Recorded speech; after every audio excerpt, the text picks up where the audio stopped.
They would gag women to prevent them from raising hue and cry. We were not able to make much noise.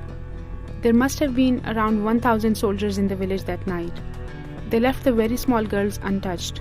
Besides them, no one was spared. It was the coldest night of the month, February 23rd, 1991. Hundreds of Indian Army personnel raided the villages of Kunan and Poshpura under the pretext of cordon and search operations. Witness accounts testify to them gang raping and beating almost 100 girls and women. Some were pregnant. The youngest girl was 13 years old. The oldest woman was 80. 30 years later, we wanted to revisit the story and speak to some of the survivors. But because of the pandemic, lockdowns and restricted access, we cannot reach the victims. What we'll do instead is read out the harrowing testimonies of the victims. I begged the soldier, "Leave us for the sake of God. We've done nothing." I even bowed my forehead onto his shoes. He dragged me to the kitchen. My mother was already there. I screamed with all my energy, "Mother, please save me." But how could she? After that, my clothes were torn, and with that, my whole life too. It was snowing heavily. People were sleeping in their homes. The army came and entered every home. The men were taken out and interrogated all night in the biting cold near the village bus stand. They locked the rooms and raped our mothers and sisters. They came in at around 11 at night.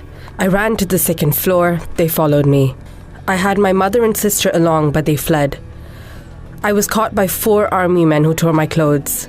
Then I don't know what happened after that. The soldiers were drunk and continued to consume liquor as they took turns raping. 3 army men got hold of me and 8 to 10 army men raped me in turns. They had huge battery torches with them and used them to see my naked body while making lewd remarks. In the morning, the soldiers slung a gun across my shoulders. They took pictures of me while I was paraded before the villagers. They let us go home after the crackdown, in the morning at about 9 a.m. That's when we realized what had happened, what they had done in every house. And justice still hasn't been served. Indian authorities and the army have denied the entire incident, calling it a massive hoax orchestrated by militant groups and their sympathizers. For them, the rapes never took place. Moving from local courts to the country's top courts, the victim struggles have been unending. The Armed Forces Special Powers Act allows the entire Indian Army greater impunity, with less accountability in conflict zones like Kashmir. Under this law, Indian soldiers can't be tried in civilian courts. Many of the survivors who were witness to this paralyzing pain have died. And with them, their stories are dying too.